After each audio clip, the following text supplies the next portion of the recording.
One of the unique situations of COVID is the fact that a lot of rooms were closed all over the world. Europe was the one to experience that. Most countries like Spain, 90% closed. You see, most of the hotels have come back online, but you also see that Europe is currently experiencing lockdown 2.0, or 3.0. They may, you may speak to somebody who disagrees there, but most have come back online. This is 2020 full year occupancies, and of course these numbers are way off what they would normally be. Normally you're looking at high 60s, 70s in these areas, and here we're the best we have is 49% in China, but they're ranging from 20s to 40s. Obviously not a stellar year. Nobody's surprised by that. RevPARs, and I just show here the percent change data, and you're looking at percent changes from negative 30s to negative 60s, and so every aspect has been impacted. No area has been immune to the impact. Now, here's a timeline, and these are major areas of the world, and you just see the progression. Obviously, China, the red line, hit bottom in February, so they were heading down in January. So actually, they're looking at percent changes now that are positive. But then Europe came down next. You see the light blue, and then if you look at from April on up, you're looking at various recovery scenarios. China, of course, is probably the most positive. It has dipped, China, recently, and I'll show you a close up of that. Other areas like the Mideast have been, gradually recovering over time. That's probably the next brightest spot. But different scenarios in different situations, and I'll be glad to get you more data on any of these specific areas. It's funny. I brought a black hat and a white hat, but I realized I couldn't get them on in terms of with a headset on. But so it's funny, as I'm preparing this, it's like the good news is, but the bad news is, and so this has been, this is basically bad news, and here's a little bit of good news. And, December, even though the numbers were awful in December in a lot of areas of the world in lockdown 2.0, they were still better than March. You look, this is also end of year data, beginning of January. Europe, lockdown 2.0, red zone, everything's red. Oh, these are occupancy buckets. So red is occupancies less than 25%. But notice you got a lot of green in Mideast and Asia. You have a lot of green. So, that's something positive. Here's another little positive spin. The hotel markets with the highest occupancy are no longer just in China. At the end of the year, you had things like Australia and New Zealand and the Florida Keys, Dubai showing up, Singapore, that had, where it almost always used to be China markets. So just to give you an idea, hey, we are looking at recovery, but it's more, we're predicting more in Q2. We're seeing some half decent signs of that, and then continuing more through Q3 and Q4 when it comes to 2021. Obviously not back to prior year levels, but that's sort of our overall prediction. Now, I'm going to zoom in real quick on some of these areas. I'll take just a couple minutes to look at some of these areas. And again, anybody who wants to spend more time on this, please let me know. One of the big things in Asia is the diversity. Look at the different countries represented here and all the various different recovery paths, from China, which is, fairly respectable, to poor Thailand, which is really, heavily reliant upon international travel, just like places like Vietnam. But Australia, not looking bad. It's all domestic travel in Australia, but they've done a great job promoting domestic tourism in China. Japan had been pretty good. a recent dip, and India slowly recovering over time, been strong at the end of the year. This slide just shows you January 21 compared to January 20 in the countries in Asia. You see most big differences there, but it's, it's different. And there's lots of stories in here. Singapore, it's all government contract business. Maldives really turned on at the end of the year, one of the big signs. In the last 45 days, look at the various countries, who's down, who's up, and who's flat. But notice New Zealand, India, Australia, Maldives, all up in the last couple of days relatively. Now, let's zoom in on a couple of these places. When it comes to Northern Asia, Q1 has seen a dip in, China, Hong Kong, Taiwan, and then outside China, in other Northern Asia countries, Japan and South Korea have definitely seen a dip. So they're experiencing a lockdown 2.0 and an impact in Northern Asia. ASEAN, very diverse during this whole situation. Now, Singapore, that's mostly government contract business, but other areas, very, very diverse.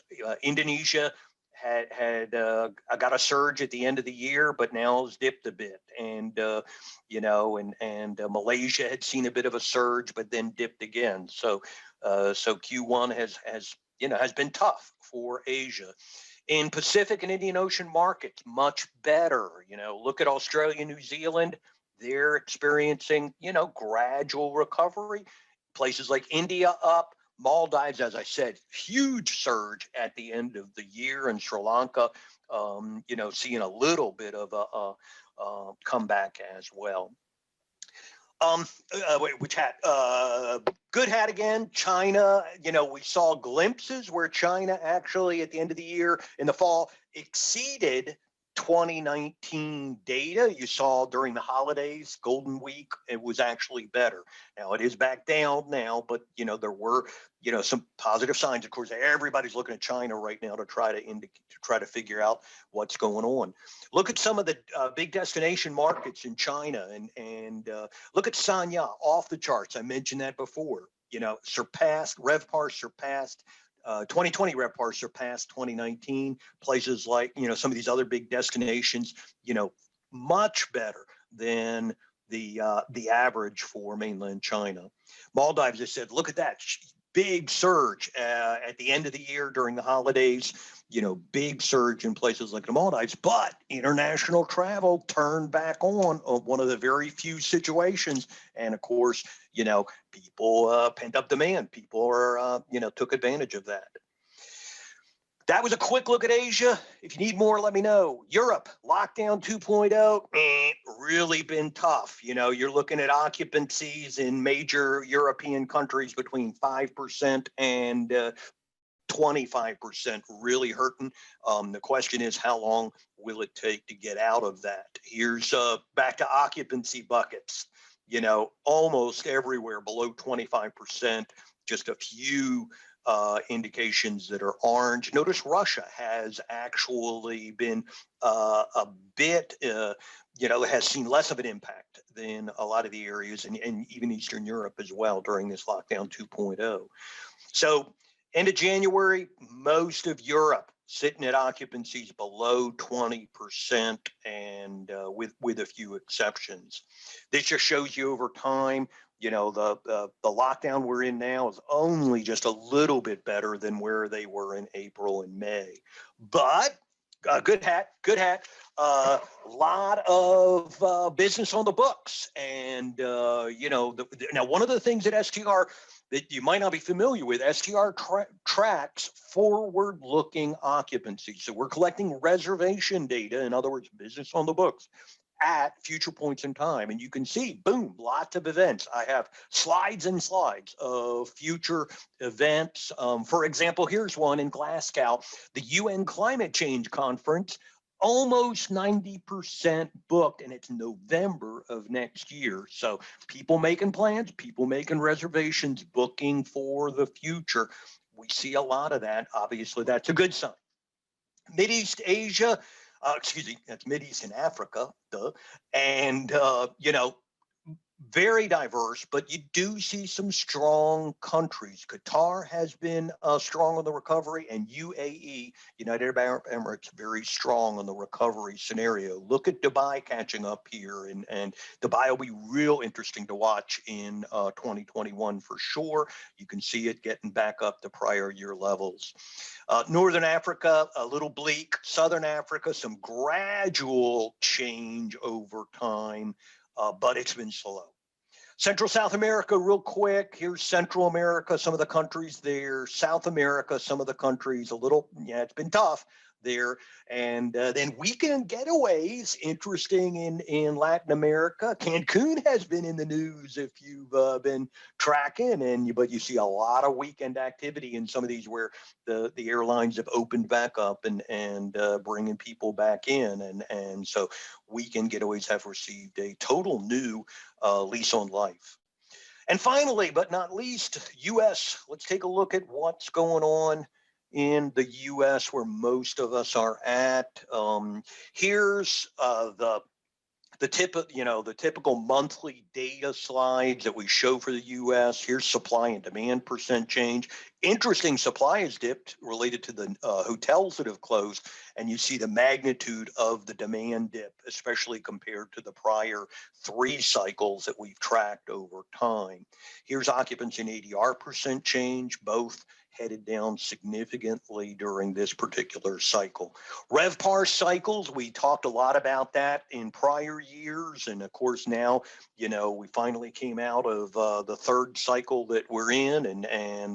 But you're seeing, this is monthly data, you're seeing, a little bit of uptick and then a second little downturn. These are just examples, as I mentioned in the earlier of slides we never had used before. Here we're correlating RevPAR percent change, so those are negative numbers, with the COVID cases. Now, good news is we've seen a downturn in the COVID cases, and we're seeing a little improvement. This is weekly data. This is weekly RevPAR percent change. Here's rooms sold. And here we're correlating that to TSA screenings, which has been real interesting as we've done that over time. And these all 3 measures saw a gain in last week, and that would just be February 12th. And as that's white hat again. It's a positive sign. Here's a slide we never had before. Week over week, rooms sold. And that's the first graph, and you see positive and negative numbers. Now, all that does is compare it to the prior week. Did it go up or did it go down? Not a metric that we ever, had dreamed of, but it's actually been sort of valuable. You will note in, at the, and you see the big blip is New Year's, and then you see a couple positive, the week after New Year's was down, but then we've got a couple straight weeks of increases. And then the room sold index, that's looking back at 2019. So 100 in this graph is 2019. And so we're just comparing the room nights sold, not the last year, meaningless, but back to 2019. So lots of things, lots of methodologies that we've had to come up with here to accurately help people, understand the data and make strategic decisions. I like this one because it's property level occupancy distribution. And it's helpful, I think, because it shows that there are a lot of hotels that have occupancies greater than 60%. There's another version of this that actually shows who's above 80. And just like we were saying in Vail, there are hotels out there that are doing well. If you talk to a hotel in Myrtle Beach or Gatlinburg or Florida Panhandle, they could very well have an occupancy greater than 80%. It's a misconception to think everybody's doing awful. And so, this is interesting, something we haven't shown before.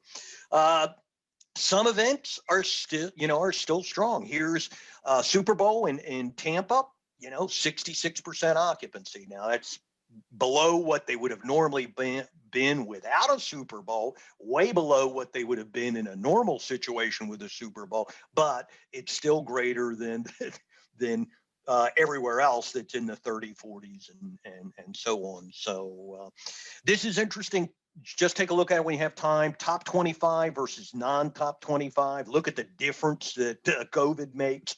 Big change here. Oh, Valentine's, as I said, big up weekend, almost up to 60%.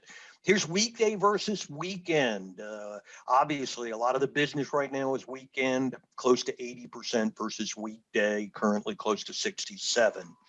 Uh, Look at the impact by class segment, and you see the reality of no group business. Here's transient and group demand. Notice transient demand is down to negative 57, but group demand down negative 78. That'll come back, but recovery is going to be tough until it fully comes back. Pipeline data, just a lot of deferrals. Now, in a way, that's good because there's not as many abandonments as one may have guessed. So, all over the world, we're seeing a lot of deferrals. That's just being postponed, not canceled completely. Recovery, again, it's going to take a long time, but keep in mind there are multiple metrics that have to recover, and it will be involved. So that's real quick. This is what I was saying before, 40 bright spots in the storm. That presentation is available. If you'd like to drop me an email, and I'll be glad to get that to you. Research opportunities are limitless. I give you ideas of some of the possibilities related to COVID. If one of the things we're going to do in April and May is hold a round of research roundtables where I invite professors in. They'll be a little topical, and we'll be able to brainstorm on some of these ideas. These are all the different types of data that we make available to professors for research. Don't hesitate to let us know if you need help.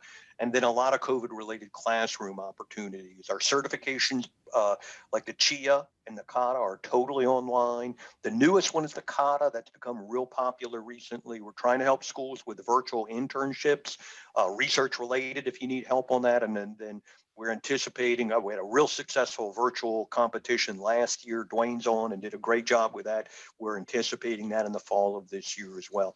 This is the CATA outline just to show you, very focused on research, experiential learning. Students actually have to complete a project in addition to the exam. But the good news is they take that project to interview and they look like a rock star. So this is a comprehensive training, 550 slides in the PowerPoint, but they get research templates. So they can use those templates to do the project, but they can take those templates with them to the first, for the rest of their lives. They have that to use for their employers. So that's 60 slides in 20 minutes. So an all-time record, but hopefully that was helpful.